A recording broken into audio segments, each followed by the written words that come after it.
Hello learners, welcome to Unfold You, your favorite digital learning platform. I am Meenu Agarwal, your biology subject mentor और आज हम इस video में करने वाले हैं हमारा अगला टॉपिक जो है cytoskeletal elements and nucleus. Right, let us start with cytoskeletal elements. Name itself is telling you cytoskeletal. जो साइटोप्लाज्म के अंदर है, सेल के अंदर साइटोप्लाज्म होता है. साइटोप्लाज्म का जो स्केलेटल सिस्टम बनाते हैं, उसको सपोर्टिंग फ्रेमवर्क देते हैं, उसको हम क्या बोलते हैं? साइटोस्केलेटल एलिमेंट्स बोलते हैं. राइट नाउ यूकैरियोट हम बात करें. In eukaryotic cell framework of fibrous protein elements. किसका? Framework of fibrous protein elements. It became necessary to support the extensive system of membranes. Extensive system of membranes. Actually जो cytoskeletal elements हैं, इनका काम है shape देना cell को, इनका काम है इंट्रासेलुलर ट्रांसपोर्ट में भी मदद करना, इनका काम है इंट्रासेलुलर ट्रांसपोर्ट में मदद करना, plus they keep the organelles in their proper place also. तो इनके बहुत सारे फंक्शंस हैं और ये बहुत सारे हम डिफरेंट कैटेगरीज में हम इनको डिवाइड करते हैं. ठीक है. Elements, these elements actually they form cytoskeleton of the cell. ये तीन टाइप्स के हम साइटोस्केलेटल एलिमेंट्स की हम बात करेंगे.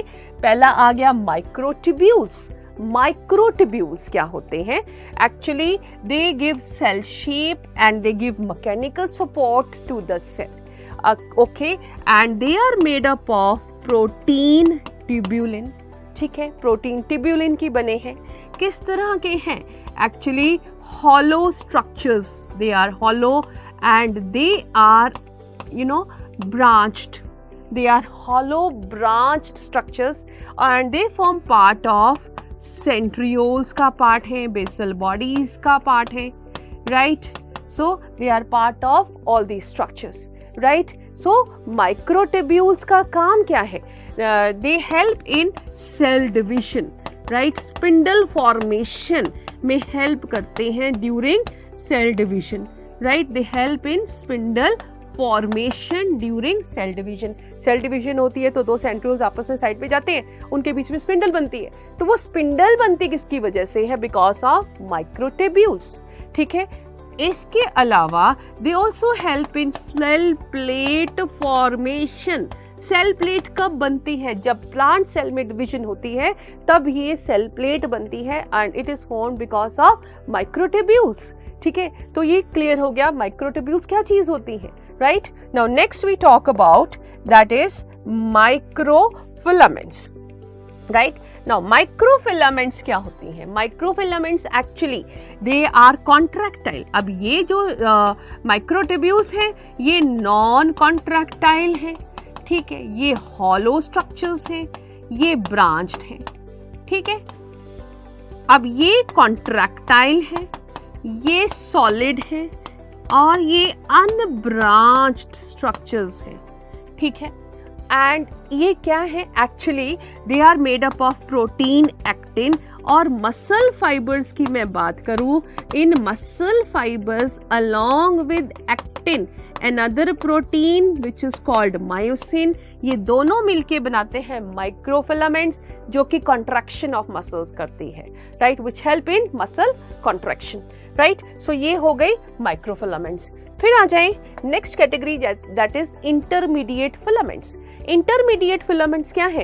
एक नेटवर्क बनाती है सेल के अंदर. राइट, एक सपोर्टिंग फ्रेमवर्क बनाती है. राइट, इसमें बहुत सारी हम डिस्कस करेंगे डिफरेंट टाइप्स. जैसे कि हम बात करें, suppose we talk about keratin. Keratin क्या है? स्किन के अंदर प्रेजेंट है प्रोटीन. राइट, सपोर्ट करता है स्किन को. उसके बाद ये टोनोफाइब्रिल्स भी बनाता है. किसकी होती है टोनोफाइब्रिल्स? डेस्मोसोम्स. हमने सेलुलर जंक्शंस किए थे, याद है? तो सेलुलर जंक्शंस में डेस्मोसोम्स होते हैं. डेस्मोसोम्स के इर्द गिर्द टोनोफाइब्रिल्स होती हैं जो सपोर्ट करती हैं और वो टोनोफाइब्रिल्स केराटिन से बनती हैं. ठीक है, स्किन के अंदर केराटिन है, टोनोफाइब्रिल्स के अंदर केराटिन है. फिर ये न्यूरोफिलामेंट्स भी बनाते हैं. They are also forming neurofilaments. Neurofilaments कहाँ प्रेजेंट है? एक्सॉन्स में, डेंड्राइट्स में, न्यूरॉन के अंदर न्यूरोफिलामेंट्स हैं, सपोर्टिंग फ्रेमवर्क है. इसके अलावा और भी बहुत सारी हेट्रोजिनस फिलामेंट्स हैं which are part of intermediate filaments like desmins, vimentins. ये सब भी क्या हैं? इंटरमीडिएट फिलामेंट्स के नाम हैं. डेस्मिन्स, ये सब प्रोटीन्स हैं एक्चुअली जो क्या बनाते हैं, इंटरमीडिएट फिलामेंट्स, राइट। तो साइटोस्केलेटल एलिमेंट्स तीन तरह के हो गए, microtubules, microfilaments and intermediate filaments. I hope it is clear to you, right. Now coming to the next cytoskeletal, हम एक एक करके अब साइटोस्केलेटल एलिमेंट्स को डिटेल में डिस्कस करेंगे। और उसमें सबसे पहले हम बात करेंगे सीलिया एंड फ्लैचेला। आपने सुना होगा सीलिया क्या होते हैं, स्मॉल हेयर लाइक स्ट्रक्चर्स जो कि बॉडी को मूव करने में हेल्प करते हैं। माइक्रो ऑर्गेनिजम्स में जनरली वी फाइंड सीलिया, और लार्ज थ्रेड लाइक स्ट्रक्चर्स को हम क्या बोलते हैं, फ्लैचेला, ठीक है। Now, cilia and flagella क्या है? Cilia are actually hair-like outgrowths of the cell membrane, right? Cilia are small in size and they work like oars. Oars जैसे बोट चलाते हैं आप, तो बोट की हेल्प से ओर्स सी वाटर को पीछे मूव करते रहते हैं, उसी तरह से सीलिया क्या कर रहे हैं, ओर्स का काम कर रहे हैं, बॉडी को फॉरवर्ड मूवमेंट देते हैं by pushing the things in the backward direction, right. They cause the movement in of either the cell और the surrounding fluid, clear. Flagella क्या होते हैं, comparatively longer and are responsible for the cell movement, ठीक है। अब दोनों structures में structural similarity देखने को मिलती है, दोनों ही 4 पार्ट्स के बने हैं, 4 पार्ट्स। कौन कौन से, basal body, rootlets, basal plate and shaft, right. Now let me draw the structure so that it is clear to you, right. ये हम बना रहे हैं किसका स्ट्रक्चर बना रहे हैं, फ्लैजेला का, ठीक है। तो दोनों में हमने कहा सिमिलैरिटी है, दोनों में ही क्या है, basal body, right. So this is basal body, दोनों में ही क्या है, basal plate, this is what, basal plate, और दोनों में ही क्या है, रूटलेट्स, तो ये क्या है, रूटलेट्स, क्लियर है, राइट। नाउ रूटलेट्स, अब यहाँ पे अगर हम स्ट्रक्चर में जाएंगे डिटेल में, तो यहाँ पे सेंटर में 2 सिंगलेट फाइबर्स प्रेजेंट है। ये शाफ्ट मैं ड्रॉ कर रही हूँ, शाफ्ट में 2 सिंगलेट फाइबर्स हैं और उसकी साइड में डबलेट है, ये डबलेट है, ठीक है। इसको हम डिटेल में भी अभी स्टडी करेंगे, right. So it will be more clear to you, okay, right. ये वाला पार्ट क्या है, शाफ्ट है। So this is shaft, okay. Shaft में ये क्या है, सिंगलेट, जो सेंट्रल हम देखेंगे ना, सेंट्रल पार्ट है inside, that is made up of 2 single subtubules, that is singlet. और ये जो है डबलेट, 2 सबट्यूब्यूल्स का बना हुआ डबलेट वाला रीजन है, ठीक है। तो ये डिफरेंट कंपोनेंट्स हो गए सीलिया एंड फ्लैचेला के। एंड दिस बेसल बॉडी को एक और नाम देते हैं, कई बुक्स में लिखा होता है, and you should not confuse with that, it is also called blepharoplast, it is also called kinetosome, ठीक है। बेसल बॉडी वो का सिमिलर स्ट्रक्चर है as that of centriole, cartwheel like structure, ठीक है। रूटलेट्स का काम है इसको सपोर्ट करना।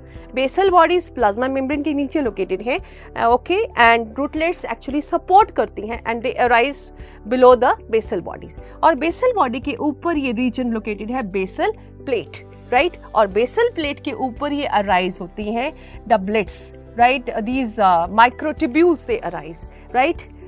They are in the form of doublets and they are in the form of singlet, और ये वाला रीजन जो है shaft है, राइट। हम इसकी स्ट्रक्चर की अब इस पार्ट को हम निकाल लेंगे, this part we will take out, this section of this part and we will study it in details, right. ये आप देख रहे हो, this is the structure of that part which we have taken out. Shaft का एक part निकाल लिया, जैसे मैंने आपको कहा 2 सेंटर में क्या है, singlet, right. These are central microtubules, किस फॉर्म में है, सिंगलेट, राइट। सिंगलेट है, एक एक है एक्चुअली।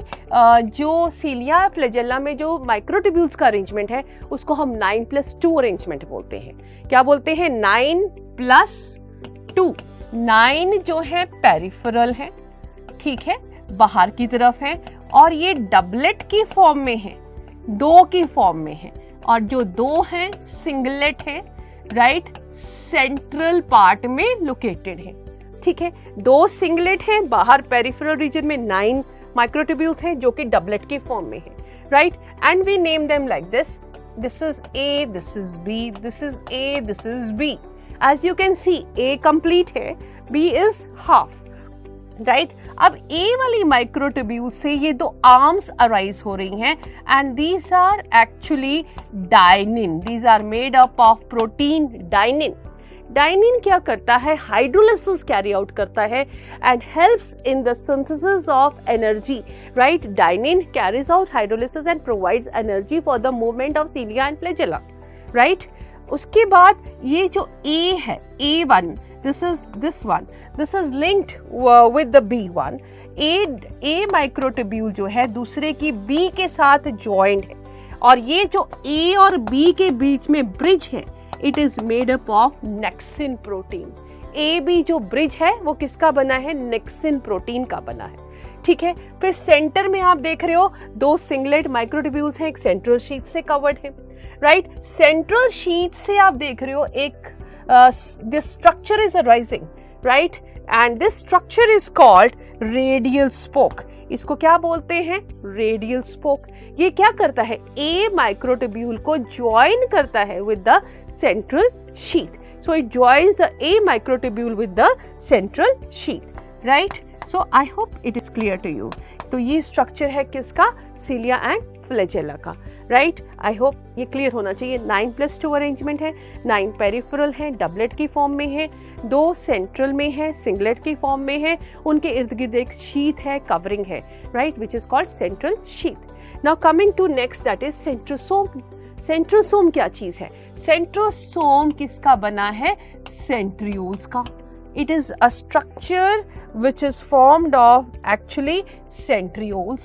Centrioles भी membrane-less structures होते हैं, membrane के बगैर structures होते हैं। एक बात मैं बताऊँ, centrioles are found basically in the, you know, they basically इनका काम क्या है, cell division में help करते हैं, right? They are found in the animal cells and animal cells में they are present around the nucleus, right. कहाँ present है, न्यूक्लियस के इर्द गिर्द प्रेजेंट है। सेंट्रियोल्स किस फॉर्म में, पेयर की फॉर्म में, पेयर ऑफ सेंट्रियोल्स प्रेजेंट है which are at right angles to, which are located at right angles to each other. जो पेयर है, जैसे कि ये है, this is one centriole, this is another centriole, they are present at right angles to each other और इसको हम डिप्लोसोम कहते हैं, ठीक है। इसको हम क्या कहते हैं, डिप्लोसोम। अब कमिंग टू स्ट्रक्चर, इसमें 9+0 अरेंजमेंट, माइक्रोट्यूब्यूल्स का 9+0 अरेंजमेंट है। ये जो बाहर की तरफ आपको नजर आ रही है, दीज आर पेरिफेरल माइक्रोट्यूब्यूल्स और सेंटर में नो माइक्रोट्यूब्यूल, ठीक है। जो पेरिफेरल माइक्रोट्यूब्यूल्स हैं उनको नेम किया A, B and C, right. A is complete, B is half, C भी हाफ है। अब ये जो है A वाली, ये 13 प्रोटोफिलामेंट्स की बनी है। कितनी, 13, ये 10 की, ये भी 10 की, ठीक है। A, B and C, A complete है, 13 प्रोटोफिलामेंट्स की बनी है, B हाफ है, C हाफ है, वो 10 प्रोटोफिलामेंट्स की बनी है, ठीक है। अब आप देख रहे हो A प्रोटोफिलामेंट A माइक्रोट्यूब्यूल जो है सेंट्रल हब से ज्वाइंट है, सेंट्रल हब से ज्वाइंट है with the help of this radial spoke, ठीक है। A और दूसरे की C के बीच में AC लिंकर्स हैं, AC लिंकेज है which is called AC linkers, right. तो this is the structure of centriole. Centriole का काम क्या है, सेल डिवीजन में हेल्प करना। सेंट्रियोल्स का पेयर होता है, दोनों सेंट्रियोल्स का जो पेयर है एक साइटोप्लाज्म की शीथ से कवर्ड होता है, न्यूक्लियस के पास लोकेटेड होता है, और ये जो पूरा पेयर ऑफ सेंट्रियोल्स जब साइटोप्लाज्म की शीथ से कवर्ड है, इसको हम नाम देते हैं centrosome, right. Centrioles plus covered by cytoplasm sheath, it forms what, centrioles, right। तो इतना आपको क्लियर है, right। This is 9+0 arrangement। Now coming to the next structure, जो हम किसी भी सेल को निकाल के देखें, एक साइड में लोकेटेड है, चाहे एनिमल सेल की बात करें चाहे हम प्लांट सेल की बात करें, ठीक है। तो दोनों में ये न्यूक्लियस प्रेजेंट है, राइट। हम इसके लिए एक वर्ड यूज करते हैं, it is eccentrically located, it is located towards one side, ठीक है। नाउ न्यूक्लियस बेसिकली इसको हम कहते हैं control centre of the cell, it is the brain of the cell. ये सारा जो कंट्रोल है, सारी फंक्शनिंग है सेल की, उसके जो सारी सेल की फंक्शनिंग है उसकी पावर्स न्यूक्लियस के पास होती हैं। So we that is why it is called as the control centre of the cell. ठीक है, now coming to the structure of the nucleus, इसमें स्ट्रक्चर की बात करेंगे तो इसमें 4 पार्ट्स हैं। One is nuclear envelope, right, अंदर चले न्यूक्लियोप्लाज्म, उसके अंदर चले क्रोमैटिन, उसके अंदर चले न्यूक्लियोलस। ठीक है, अब न्यूक्लियर एनवेलप की बात करें तो ये कैसा है, डबल मेम्ब्रेन है। ठीक है, 2 मेम्ब्रेन्स का बना है, आउटर एंड इनर। ठीक है, आउटर एंड इनर एनवेलप। ठीक है, अब ये जो न्यूक्लियर एनवेलप है इसके अंदर क्या प्रेजेंट है, पोर्स। पोर्स के इर्द गिर्द स्ट्रक्चर्स, सर्कुलर स्ट्रक्चर्स प्रेजेंट हैं which are called as annuli. Pore plus annuli दोनों मिलके क्या बनाते हैं, पोर कॉम्प्लेक्स बनाते हैं। ठीक है, ये पोर वो रीजन है जहां से जो राइबोसोम्स हैं, जो mRNA है, जो प्रोटीन्स हैं, वो मूव कर जाते हैं, right. So it is the region which allows the movement of substances from nucleus to outside, like ribosomes, proteins, mRNA and all that. ठीक है, फिर आ जाओ अंदर की तरफ, न्यूक्लियोप्लाज्म लोकेटेड है, राइट। न्यूक्लियोप्लाज्म में क्या प्रेजेंट है, जेनेटिक मटेरियल प्रेजेंट है। ठीक है, इसके अंदर न्यूक्लियोटाइड्स प्रेजेंट है। ठीक है, न्यूक्लियोप्लाज्म के अंदर, इसके अंदर न्यूक्लियोलस प्रेजेंट है। ठीक है ना, न्यूक्लियोप्लाज्म जो semi fluid viscous substance nucleus के अंदर है उसको हमने कहा न्यूक्लियोप्लाज्म। ये पूरा क्रोमैटिन से भरा हुआ है, जेनेटिक मटेरियल से भरा हुआ है, and this genetic material is called chromatin. अब ये क्रोमैटिन की बात करें, it is the genetic material which is made up of DNA and histone proteins. किसका बना है, डीएनए एंड हिस्टोन्स। डीएनए जो है एसिडिक नेचर का सब्सटेंस है, डीएनए इज एसिडिक नेचर्ड सब्सटेंस। ठीक है, अब ये जो क्रोमैटिन है it is of 2 types. Chromatin जो है 2 टाइप्स का है, right. One is heterochromatin and other is euchromatin. ठीक है, 2 टाइप्स का है, हेटेरो एंड यूक्रोमैटिन। ठीक है, हेटेरोक्रोमैटिन जो है इट इज टाइटली कॉइल्ड। ठीक है, it is tightly coiled heterochromatin, और ये लूजली अरेंज्ड है, लूजली पैक्ड है। It is has more role in genetic, it has more role in transcription, transcriptionally active भी बोलते हैं। ठीक है, it has less role in transcription, right. तो ये जेनेटिक इंफॉर्मेशन में ज़्यादा रोल जो है that is this is not heterochromatin का, नहीं, हम इसको करेक्ट कर लेते हैं यहीं पे। जो हेटेरोक्रोमैटिन है that is less important in transcription, while heterochromatin is more important in transcription, right? Let me correct again once more कि जो हम बात कर रहे हैं क्रोमैटिन मटेरियल की, जो क्रोमैटिन मटेरियल हेटेरोक्रोमैटिन है, टाइटली कॉइल्ड है, तो इसका ट्रांसक्रिप्शन या जेनेटिक इंफॉर्मेशन पास करने में लेस रोल होता है as compare to euchromatin which is having important role in transcription. Clear? So this is hetero and euchromatin. अब ये जो क्रोमैटिन मटेरियल है ये क्या करता है, कंडेंस करता है, कंडेंसेशन होती है इसकी। ठीक है, क्रोमैटिन इट अंडरगोस कंडेंसेशन।